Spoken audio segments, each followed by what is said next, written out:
ఈ నెల 10న ప్రధాని మోదీ తెలంగాణ పర్యటనను విజయవంతం చేయాలని వనపర్తి జిల్లా పెబ్బేరులో బీజేపీ నాయకులు పిలుపునిచ్చారు. 3 రాష్ట్రాల్లో బీజేపీ విజయంతో దేశవ్యాప్తంగా పార్టీకి ప్రజాదరణ పెరిగిందని, తెలంగాణలో కూడా రాజకీయ మార్పులకు నాంది పలికే సభ ఇదేనని నాయకులు పేర్కొన్నారు.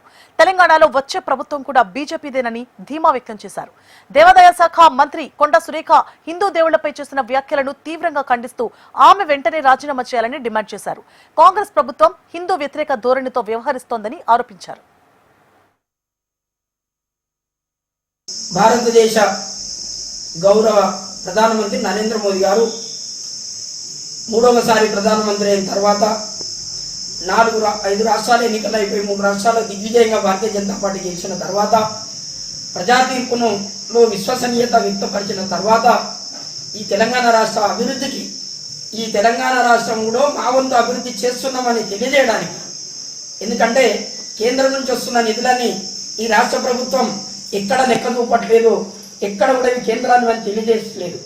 కారణం ఏంటంటే ఇలా గ్రామ పంచాయతీల అభివృద్ధి అనుకో, మున్సిపాలిటీల అభివృద్ధి అనుకో, హైవేస్ అనుకో, రోడ్స్ అనుకో, ఎయిర్పోర్ట్స్ అనుకో, ప్రతిదీ జరుగుతున్న అభివృద్ధి అంతా కేంద్ర ప్రభుత్వ నిధుల ద్వారా జరుగుతున్నప్పటికీ ఈ రాష్ట్ర ప్రభుత్వం, ఇక్కడ ఉన్నటువంటి రాష్ట్ర కాంగ్రెస్ పార్టీ కేంద్ర ప్రభుత్వం ఏమి ఇచ్చింది గుండుసున్నా అని చెప్తున్న దాన్ని కాదు, కేంద్ర ప్రభుత్వం ద్వారా జరుగుతున్నటువంటి అభివృద్ధి కార్యక్రమాలను తెలంగాణ ప్రజలకు తెలియజేసి తెలంగాణ ప్రజల యొక్క మమకారాన్ని, అభిమానాన్ని చూడగొనడానికి గౌరవ నరేంద్ర మోదీ గారు రేపు 10 తారీఖున సికింద్రాబాద్ పేరేడ్ గ్రౌండ్లో సాయంత్రం 3 గంటలకు భారీ బహిరంగ సభ ఏర్పాటు చేసిన సందర్భాన్ని పురస్కరించుకొని అందరినీ ఆహ్వానించడానికి ఈ యొక్క పత్రికా సమావేశం ఏర్పాటు.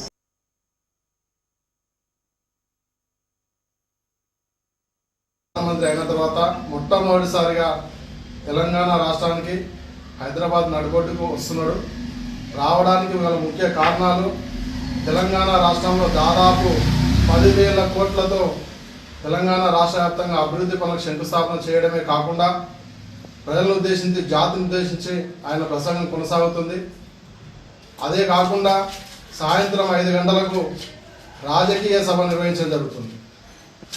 ఈ దేశంలో అన్ని రాష్ట్రాల్లో భారతీయ జనతా పార్టీ జెండా ఎగరవేయడే లక్ష్యంగా దాదాపు ఈరోజు ఎన్డీఏ మిత్రపక్షాలు మరియు భారతీయ జనతా పార్టీ కలిపి 22 రాష్ట్రాలలో భారతదేశంలో భారతీయ జనతా పార్టీ అధికారాన్ని సాధించింది.